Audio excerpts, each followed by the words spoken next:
बिस्मिल्लाहिर्रहमानिर्रहीम। अस्सलाम वालेकुम वरहमतुल्लाहि वबरकातुहू। मोहतरम नाज़रीन, कैसे हैं आप? उम्मीद करता हूँ खैरियत से होंगे और दुआ करता हूँ अल्लाह ताला आपकी ज़िंदगी में रहमतें, बरकतें और आसानी अता फरमाए। जहाँ रहें खुश रहें, खुशियाँ बांटते रहें और अपने हिस्से का काम एहसन तरीके से सर अंजाम देते रहें। मैं Abdul Wahab, motivational speaker, trainer, calligrapher and consultant, और आप देख रहे हैं Abdul Wahab trainer YouTube channel. नाज़रीन, आज के तरक्की याफ्ता दौर में सबसे कीमती तरीन जो चीज़ है वो वक्त है। अगर आपने अपने वक्त को कीमती बना लिया तो आप वो तमाम तर आसाइशें हासिल कर सकते हैं, वो तमाम तर कामयाबियाँ हासिल कर सकते हैं जो आप चाहते हैं। अब वक्त को कीमती बनाने के लिए प्लानिंग बहुत ज़रूरी है।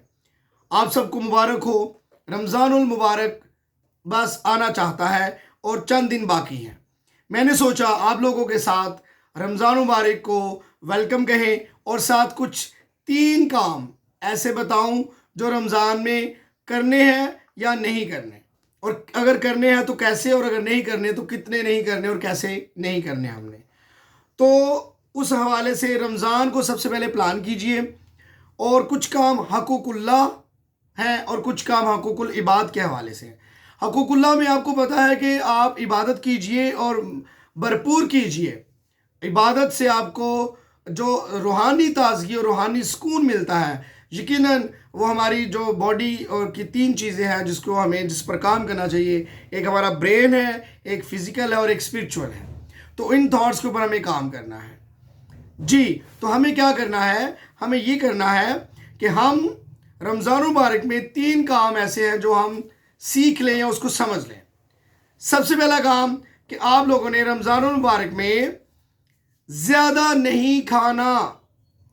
अब रमज़ान इतनी गर्मी में भी नहीं है, इसलिए हमें कोशिश करनी है कि हम रमज़ान में ज़्यादा ना खाएं, और अगर खाएं तो उसकी प्लानिंग कर लीजिए कि हम सहरी में कितना खाएं, अफ्तारी में कितना, और तरावियों से पहले खाना रात का ज़रूर खा लीजिए ताकि आपका खाना डाइजेस्ट हो जाए। तो खाने को ओवर ईटिंग जो है ना, और लेट नाइट तक खाना, इससे हमें बहुत प्रॉब्लम्स आ जाती हैं। नंबर 1, खाना ज़रूर खाएं, अच्छा खाएं, और लेकिन एक टाइम टेबल के मुताबिक उसका एडजस्ट करें। नंबर 2, एक ऐसा काम जो आपने नहीं करना, और अगर करना है तो कैसे करना। नंबर 1 कि आपने रात को देर तक नहीं जागना। अगर आप रमज़ान मुबारक में रात को देर तक जागेंगे तो फिर सारा दिन आपको गुनूदगी रहेगी या आप सोए रहेंगे। रमज़ान मेरे भाइयों मेरी बहनों, रमज़ान सोने के लिए तो नहीं आया कि हम सिर्फ सोए रहें और कहें जी हम अपने काम रमज़ान में छोड़ देते हैं इसलिए कि रोज़ा रखा होता है। ये रोज़ा बड़ा अच्छा है और ये साइंसी लिहाज से भी रोज़े के बड़े फ़ायदे आज साइंस ने बता दिए। तो मेरे ख्याल से रमज़ान में हमें ज़्यादा सोना नहीं चाहिए।